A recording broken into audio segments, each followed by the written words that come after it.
ಉಡುಪಿಯ ಶ್ರೀಕೃಷ್ಣ ಮಠಕ್ಕೆ ಇವತ್ತು ಆಂಧ್ರ ಡಿಸಿಎಂ ಪವನ್ ಕಲ್ಯಾಣ್ ಭೇಟಿ ಕೊಡ್ತಾ ಇದ್ದಾರೆ. ಲಕ್ಷಕಂಠ ಗೀತ ಪಾರಾಯಣ ಕಾರ್ಯಕ್ರಮದ ಸಮಾರೋಪದಲ್ಲಿ ಪವನ್ ಕಲ್ಯಾಣ್ ಭಾಗಿಯಾಗ್ತಾ ಇದ್ದಾರೆ. ಮಧ್ಯಾಹ್ನ ಮಂಗಳೂರು ವಿಮಾನ ನಿಲ್ದಾಣಕ್ಕೆ ಡಿಸಿಎಂ ಪವನ್ ಆಗಮನವಾಗಲಿದೆ.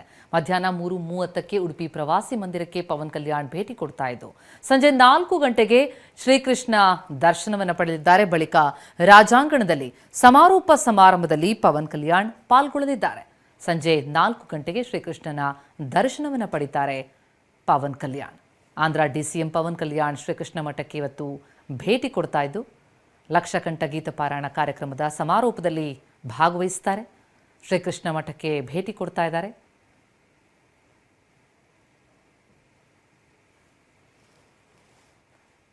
ಉಡುಪಿ ಶ್ರೀಕೃಷ್ಣ ಮಠಕ್ಕೆ ಈ ಕೋಟಿಕಂಠ ಗೀತ ಪಾರಾಯಣ ಕಾರ್ಯಕ್ರಮದಲ್ಲಿ ಪ್ರಧಾನಿ ಮೋದಿ ಭಾಗವಹಿಸಿದರು. ಈಗ ಈ ಕಾರ್ಯಕ್ರಮದ ಸಮಾರೋಪ ಸಮಾರಂಭಕ್ಕೆ ಆಂಧ್ರ ಡಿಸಿಎಂ ಪವನ್ ಕಲ್ಯಾಣ್ ಭೇಟಿ ಕೊಡ್ತಾ ಇದ್ದಾರೆ.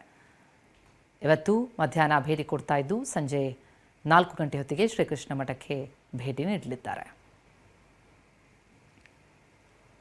ಉಡುಪಿಯ ಶ್ರೀಕೃಷ್ಣ ಮಠಕ್ಕೆ ಇವತ್ತು ಆಂಧ್ರ ಡಿಸಿಎಂ ಪವನ್ ಕಲ್ಯಾಣ್ ಅವರು ಭೇಟಿ ನೀಡುತ್ತಿದ್ದಾರೆ. ಲಕ್ಷಕಂಠ ಗೀತಾ ಪಾರಾಯಣ ಕಾರ್ಯಕ್ರಮದ ಸಮಾರೋಪದಲ್ಲಿ ಪವನ್ ಕಲ್ಯಾಣ್ ಭಾಗಿಯಾಗಲಿದ್ದಾರೆ. ಮಧ್ಯಾಹ್ನ ಮಂಗಳೂರು ವಿಮಾನ ನಿಲ್ದಾಣಕ್ಕೆ ಡಿಸಿಎಂ ಪವನ್ ಕಲ್ಯಾಣ್ ಆಗಮಿಸಲಿದ್ದಾರೆ. 3:30ಕ್ಕೆ ಉಡುಪಿ ಪ್ರವಾಸಿ ಮಂದಿರಕ್ಕೆ ಪವನ್ ಕಲ್ಯಾಣ್ ಅವರು ಭೇಟಿ ನೀಡ್ತಾ ಇದ್ದು ಸಂಜೆ 4 ಗಂಟೆಗೆ ಶ್ರೀಕೃಷ್ಣನ ದರ್ಶನ ಪಡೆಯಲಿದ್ದಾರೆ. ಬಳಿಕ ರಾಜಾಂಗಣದಲ್ಲಿ ಸಮಾರೋಪ ಸಮಾರಂಭ ನಡೆಯುತ್ತೆ. ಆ ಸಮಾರಂಭದಲ್ಲಿ ಪವನ್ ಕಲ್ಯಾಣ್ ಅವರು ಭಾಗಿಯಾಗ್ತಾರೆ.